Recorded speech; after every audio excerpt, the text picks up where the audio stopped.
continuidade ao nosso estudo sobre o livro da missionária Durvalina, e a gente vai falar um pouquinho hoje sobre o sacerdócio de Cristo. Mas antes disso, vamos fazer uma oração? Pai, em nome de Jesus, louvado seja o Senhor, graças te damos por mais esse culto, que essa noite o Senhor possa estar falando conosco nesse momento, que o Senhor venha falar em nossos corações e mostrar como o sacerdócio de Cristo tem relação com a nossa vida de intercessores, Pai. Que o Senhor possa estar nos mostrando a ser intercessores eficazes, comprometidos com a Tua palavra, com o Evangelho, para que as pessoas possam se converter. Em nome de Jesus, que eu oro e te peço. Amém.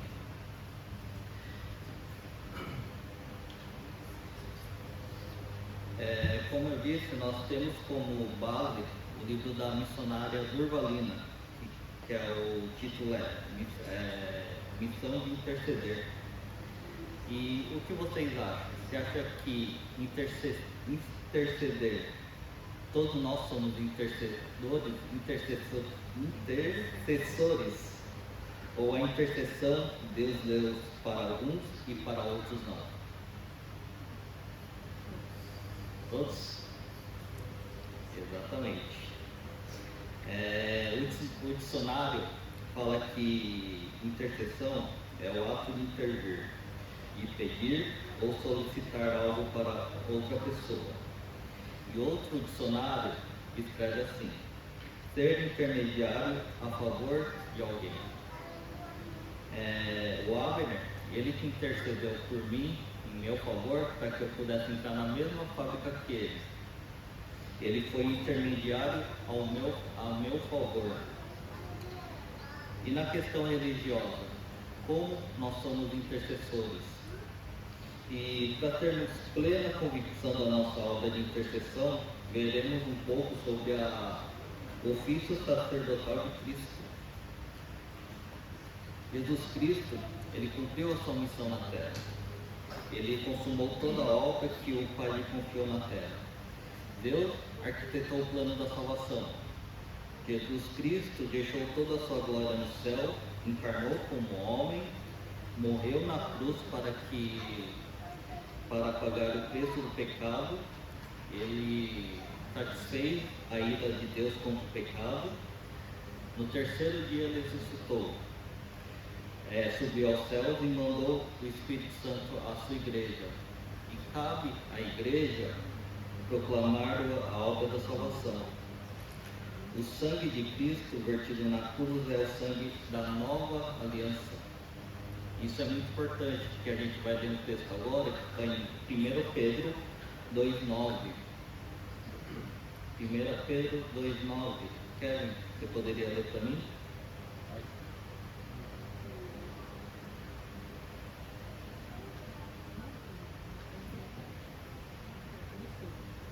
Mas vós sois a geração eleita, o povo sacerdote.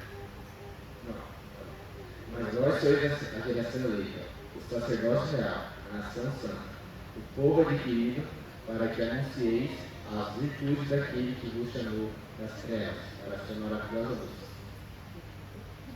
Quando Pedro fala vocês, ele está falando para aquelas pessoas que direcionam a carta, mas os princípios bíblicos são atemporais. Então ele está falando para todos.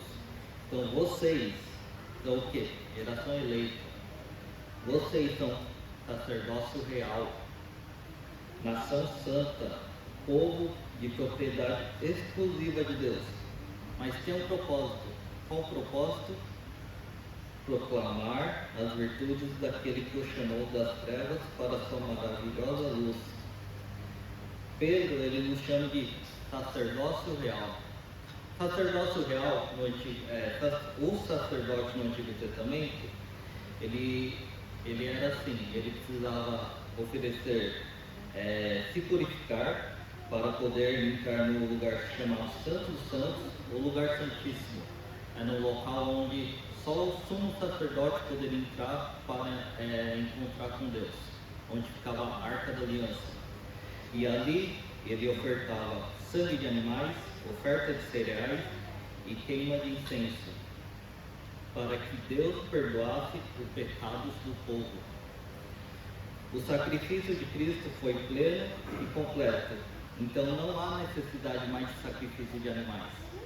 Porém, Cristo deixou para nós e a sua igreja o exercício de apresentar ao pecador o sacrifício que ele fez na cruz, que foi para a remissão dos pecados e interceder por todos. E devemos fazer o que Pedro nos instrui, proclamar as virtudes daquele que nos chamou das trevas para a sua maravilhosa luz. E o próprio Senhor Jesus nos deixou um mandamento claro para interceder a favor dos pecadores. Está em Marcos 16:15. Alex, você poderia ler para mim? Marcos 16:15.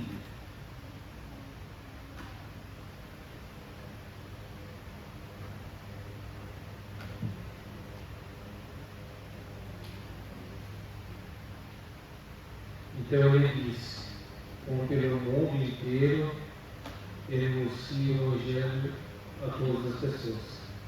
Exatamente. Interceder é o quê? É você intermediar alguma coisa a favor de alguém. E quando você proclama o Evangelho, você está fazendo alguma coisa em favor de alguém. Porque Deus quer que todas as pessoas ouçam o Evangelho e que elas sejam salvas, para que elas não possam sofrer a ira da condenação eterna.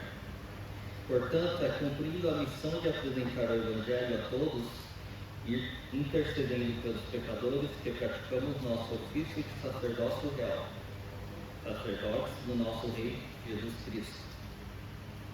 E a gente vai entrar em algumas coisas sobre as qualificações de Cristo como sumo sacerdote e o que isso tem relação com a nossa vida de intercessão. As qualificações de Cristo como sumo sacerdote perfeito e eficaz demonstra que podemos ter confiança e garantia que seremos ouvidos e atendidos em nossa função sacerdotal. E a primeira qualificação é a sua divindade. Devemos dar continuidade à obra que Jesus nos comissionou a cumprir, pois nosso sumo sacerdote é divino. A perfeição de Cristo e seus atributos divinos estão acima de qualquer ser criado. Só Ele é Deus. Abram comigo em Hebreus capítulo 5, versículos 5 e 6.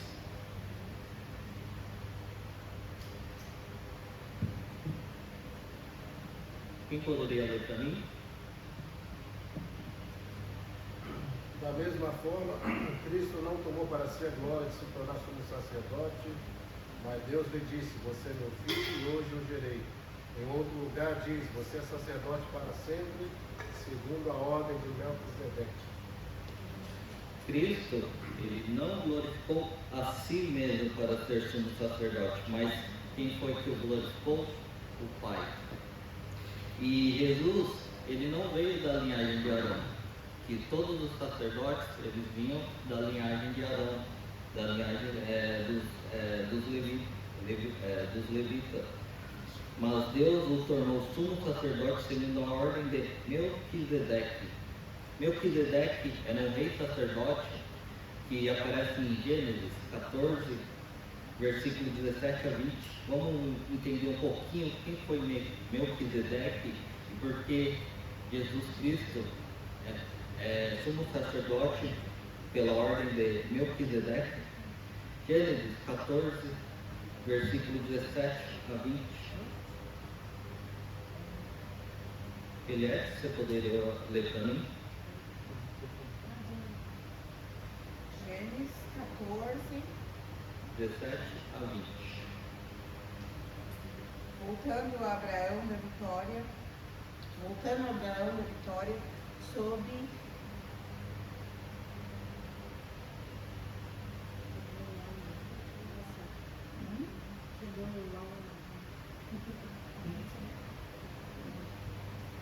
voltando Abraão a vitória sobre Quedorá, é isso? E sobre os reis aliados a ele, o rei de Sodoma, foi o seu encontro, no vale de Sabé. Isto é o vale do rei. Então, Melquisedeque, o rei de Selém, trouxe pão e vinho. Ele era sacerdote de Deus Altíssimo e abençoou Abraão, dizendo: Bendito seja Abraão, pelo Deus Altíssimo, Criador dos céus e da terra. Bendito seja Deus Altíssimo, que entregou os seus inimigos nas suas mãos. Então Abraão lhe deu o dízimo de tudo.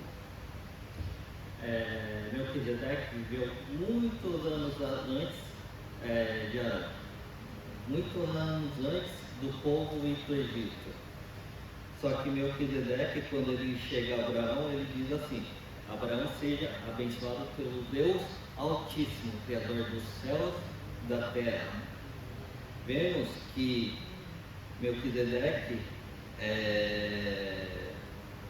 abençoando Abraão em nome do Deus Altíssimo, que criou os céus e a terra, e bendizendo a Deus que entregou os adversários na mão de Abraão. E Abraão, ele identifica que Melquisedeque é um sacerdote vindo da parte de Deus, porque ele, no final do versículo 20, o que o Abraão faz? Abraão, ele dá o dízimo de tudo que ele tinha. E Cristo, como ser divino, ele é eterno também. Então, Cristo, como sumo sacerdote, ele é da ordem de Melquisedeque. Foi o Pai que chamou, o Pai que estabeleceu, o Pai que o colocou nessa posição. E em Hebreus 7, mostra que Cristo, ele é divino porque ele é eterno. Hebreus 7, 23 a 25. Deli, você poderia ler para mim? 7, 23 a 25. Ora, daqueles sacerdotes que habitam muitos, porque a morte os impede de continuar em seu ofício. Mas, visto que vive para sempre, Jesus tem um sacerdócio permanente. Portanto, ele é capaz de salvar definitivamente aqueles que por meio dele se aproximam de Deus, pois vive sempre para interceder por nós. Por eles. Exatamente. No versículo 26 fala que os sacerdotes eram em maior número porque a morte os impedia de continuar. Ou seja, um sacerdote levítico, que eram homens, eles morriam. Eles tinham um tempo determinado a servir como sacerdote, depois, a partir disso, eles morriam e vinha um ou outro substituir. Mas no versículo 24 diz que Jesus, no entanto, porque continua para sempre. Em outras versões, diz assim: vive para sempre. Então Jesus é o que? Eterno. Ele é eternamente, ele vive eternamente, ele é eternamente sumo sacerdote. E no versículo 25 completa que ele vive sempre para interceder por eles. Ou seja, Jesus Cristo está eternamente intercedendo pelas pessoas, por nós diante do Pai. E no Novo Testamento vemos outros atributos divinos de Cristo, mas o autor de Hebreus quer enfatizar que o sacerdócio de Cristo é superior, eterno, e somente a divindade pode ser eterna. Então somente Cristo é divino, somente Cristo é eterno, e somente Ele é um intercessor eterno. Estará sempre intercedendo por nós. A segunda qualificação é a sua perfeita humanidade. Abra comigo em Filipenses 6 a 8.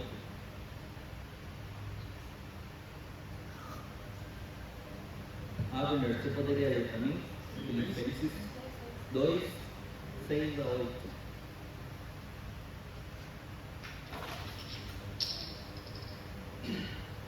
Embora sendo Deus, não considerou que o ser igual a Deus era algo a que devia apegar-se, mas esvaziou-se a si mesmo, vindo a ser servo, tornando-se semelhante aos homens, e sendo encontrado em forma humana, humilhou-se a si mesmo e foi obediente até a morte, e morte de cruz. Cristo, mesmo sendo Deus, na forma de Deus, ele não considerou ser igual a Deus e que isso fosse retido a todo custo. Mas muito pelo contrário, ele se esvaziou assumindo a forma de servo. Quando a gente estudou sobre a humanidade de Cristo, qual foi a maior humilhação de um ser divino? Se tornar homem. E ele, o que Cristo fez? Se tornou um homem. E ele se humilhou, tornando-se obediente até a morte, e morte de cruz. As Escrituras nos dizem que Cristo foi um homem como qualquer outro. Ele tinha as mesmas necessidades que os homens têm. Mas em algo Cristo demonstrou sua perfeita humanidade. A gente é humano, só que a gente não é perfeito.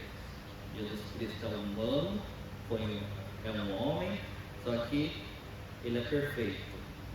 E o autor de Hebreus, ele fala porque Jesus Cristo é perfeito. Hebreus capítulo 4, versículo 15. Hebreus capítulo 4, versículo 15. Dona Luísa, você poderia ler para mim?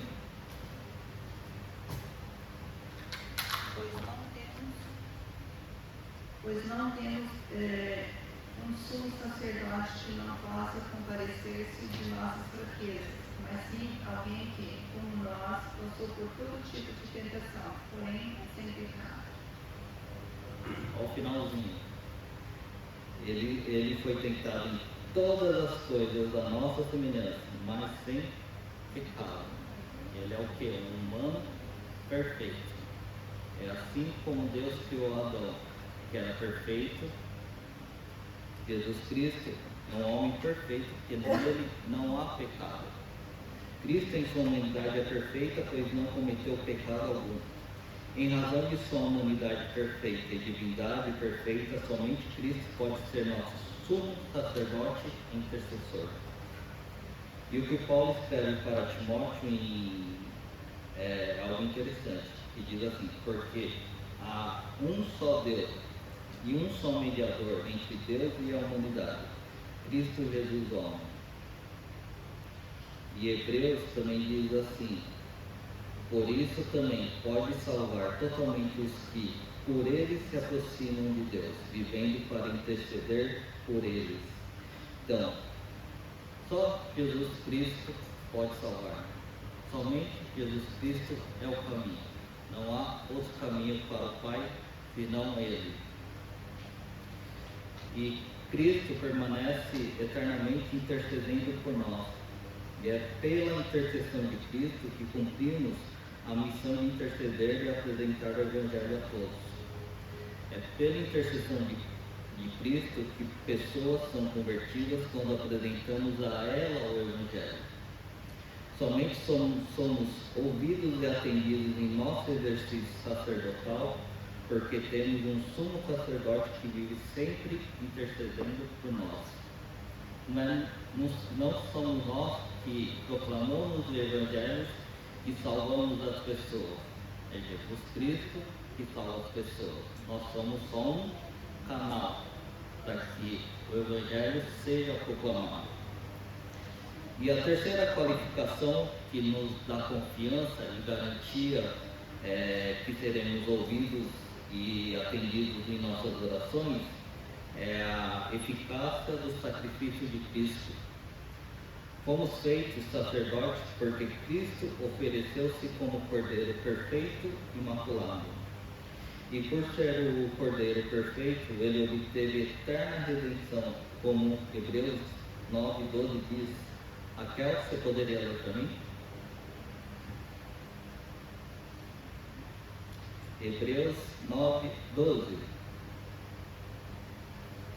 Nem por sangue de vós e de bezerros, mas por seu próprio sangue,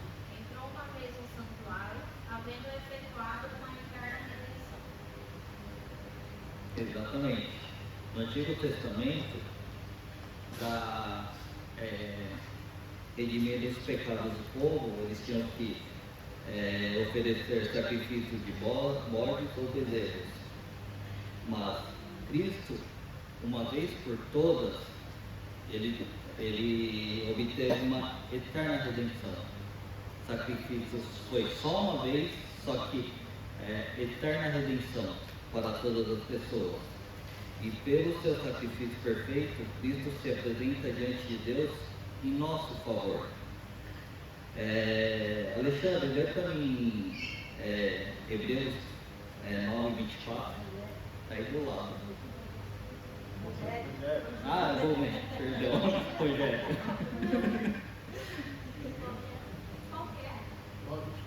9:24.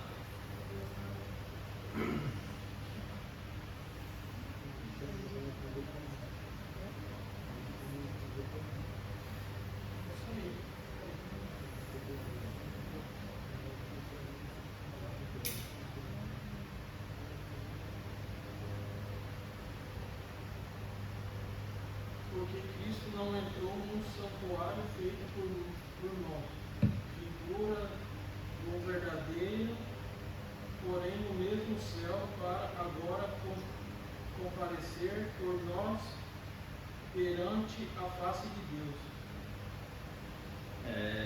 Cristo, ele não entrou no santuário para se apresentar diante de Deus feito por homens.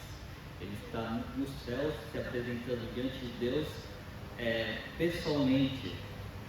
Eu gosto muito de outra versão que diz assim: pois Cristo não entrou em santuário feito por homens, uma simples representação do verdadeiro, mas ele entrou nos céus para agora se apresentar diante de Deus em nosso favor. Cristo, ele está diante de Deus em nosso favor. Portanto, o sacrifício de Cristo possibilita o nosso acesso ao trono da graça e garantindo as respostas dos nossos pedidos. Porque quando nós pedimos, intercedemos, Jesus Cristo leva ao Pai. Seu sacrifício perfeito, sua perfeita divindade e sua humanidade nos garante que seremos ouvidos e atendidos, pois Ele está diante do Pai, intercedendo por nós eternamente. Mas fica uma pergunta: as orações que nós fazemos, todas são válidas diante todas as nossas orações, Cristo leva ao Pai ou não? Temos algumas coisas para validar nossas orações. A intercessão que fazemos em favor dos pecadores começa sempre pela oração. E Tiago fala: muito pode por sua eficácia a súplica do justo. E todos nós, todos os grandes ganhadores de almas, evangelistas, missionários, eles foram o quê? Homens de muita oração. E a oração poderosa que eles faziam, a partir daí vinham grandes avivamentos, muitas pessoas se convertiam. Antes de Jesus começar seu ministério, o que ele fez? Ele passou 40 dias no deserto, fazendo o quê? Orando e jejuando, dia e noite. As grandes conversões que aconteceram no livro de Atos foram precedidas por oração, pois eles estavam em constante consagração à oração e ao ministério da palavra. John Knox costumava passar noites em oração clamando a Deus, dizendo: dá-me a Escócia, senão eu morro. E Deus lhe deu a Escócia. Na noite anterior do maravilhoso sermão de Jonathan Edwards, que o título é Pecadores nas mãos de um Deus irado, ele e mais algumas pessoas passaram a noite em oração, e a partir disso houve o início do avivamento na Nova Inglaterra. Esses são só alguns exemplos de grandes evangelistas ou missionários que eram grandes homens de oração. Mas futuramente a gente vai falar um pouco mais sobre a história da eficácia da oração na história. E para a nossa oração ser válida diante de Deus, nós temos alguns fatores. O primeiro fator a gente tem que orar por causa do nome de Jesus Cristo. Abra comigo em João 14. João 14, 13 e 14. Outra pessoa abre para mim João 15, 16. E outra pessoa abre para mim João 16, 23 e 24.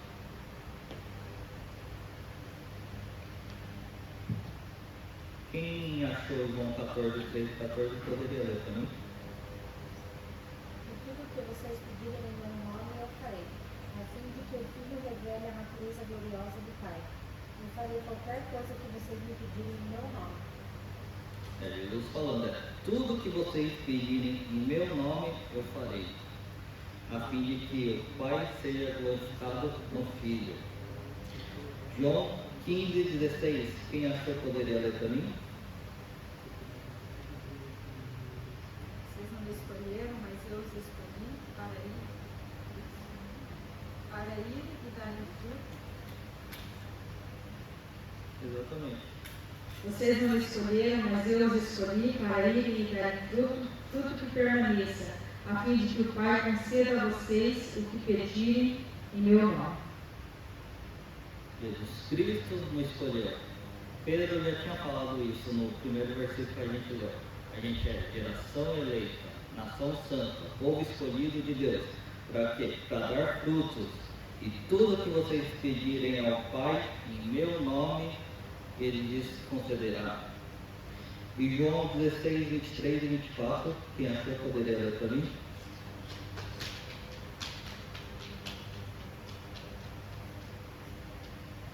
Naquele dia vocês não me perguntaram mais nada. Eu asseguro que meu Pai dará a vocês tudo o que pedirem em meu nome. Até agora vocês não pediram nada em meu nome. Peçam e receberão, para que a alegria de vocês seja completa. Exatamente. Nesses 3 versículos que a gente acabou de orar, devemos orar em nome de Jesus. Só que Jesus não fala que é só acrescentar o nome dele na oração que está tudo resolvido. Não é isso. Não é somente colocar em nome de Jesus que é uma palavra mágica que a oração vai ser atendida.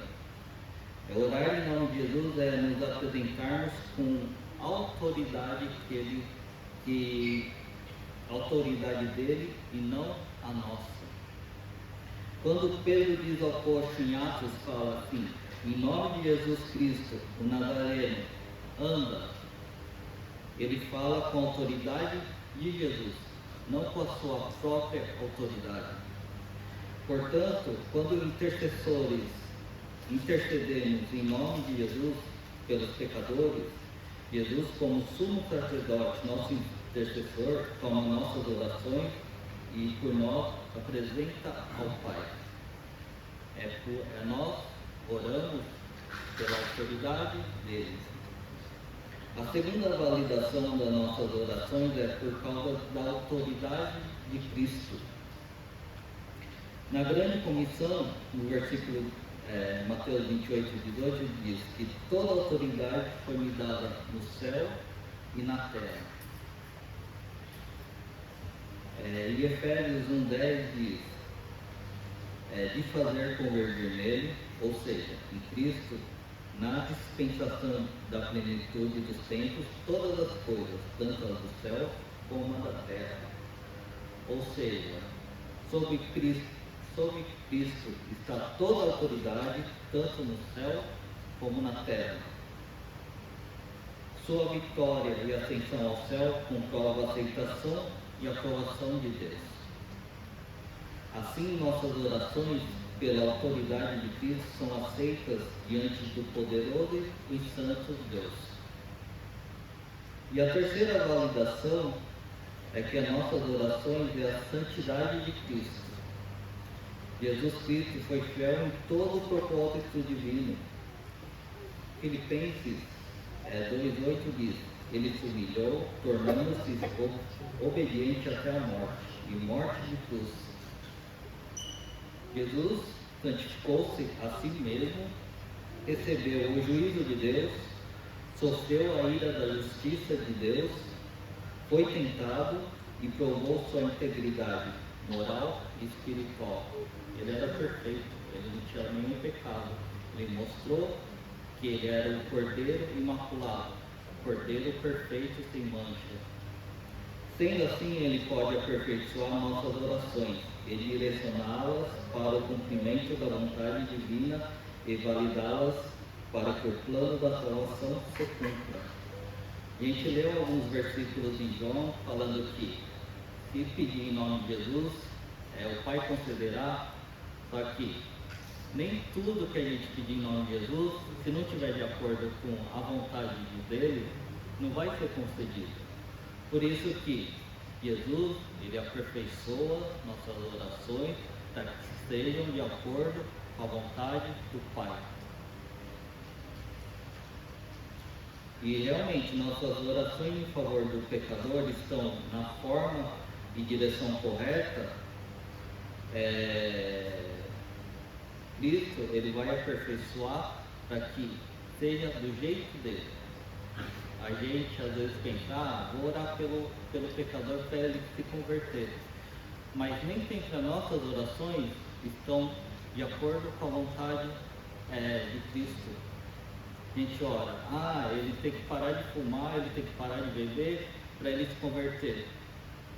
Não é assim. Cristo vai nos moldar para que nossas orações venham a querer que o pecador possa ouvir o Evangelho, se arrepender, se converter e começar a seguir a Deus.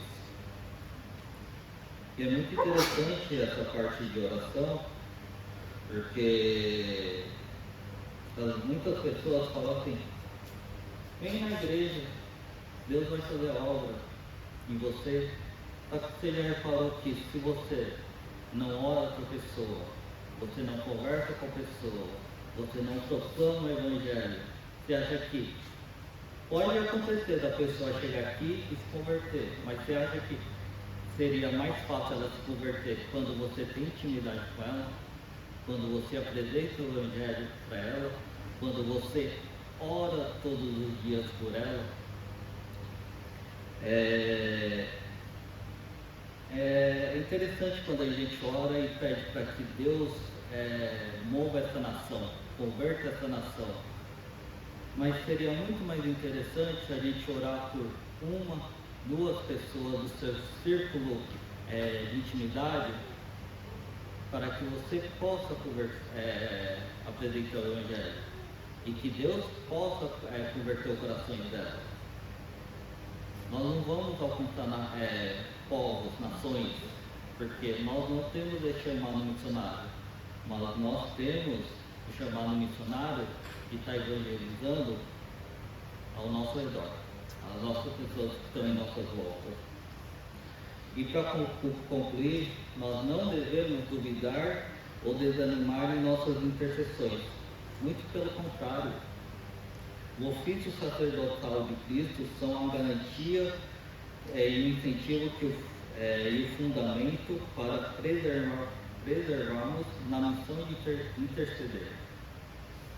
Devemos exercer nosso chamado de sacerdotes com fé e ousadia, pois temos um sumo sacerdote que está eternamente intercedendo por nós, para que o plano de Deus atinja seu clima e que possamos ver pessoas, povos e nações sendo salvos.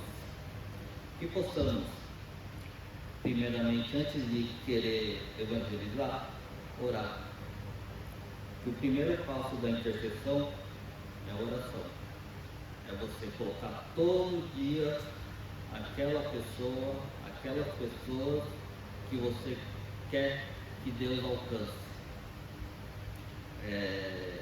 Às vezes a gente às vezes a gente esquece das pessoas, mas faça um compromisso com você mesmo, anote no papel todo dia onde você vai orar, se você abre a Bíblia, ou se você vai para um canto separado, coloque um papelzinho com o nome daquelas pessoas que você quer que Deus alcance, e Deus vai mostrar uma oportunidade para você falar do Evangelho para ela.